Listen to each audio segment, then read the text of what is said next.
ahinya momiyo wuoyo machal koro miyo kaka watero weche chiro nyakora Ramogi wang'e motenda kod gigo matimore od bura mamalo kod mar Senate. Od bura mamalo kod mar Senate koro chako goyo okang' mar manyo jalup gavana mar bengi maduong' ma pacho ka CBK.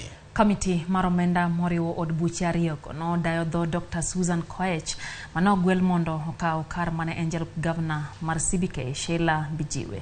Dr. Koech ne osingo neno ni pek mar ngima odok piny kendo ochwalo mom kowuok e Thurka nyaka e pinje moko kata kowuok e pinje moko kadonjo e pacho ka obedo mayot.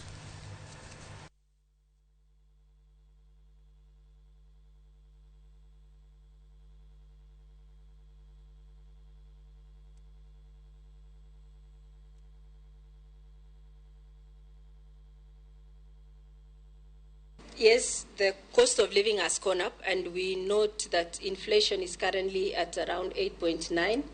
Because when you look at the consumer price index, 42.7% of the items there are tradable items, meaning those items are actually prone to be affected by exchange rate or from inflation from the source market. So if that is done, then we can be able to manage what comes into the country.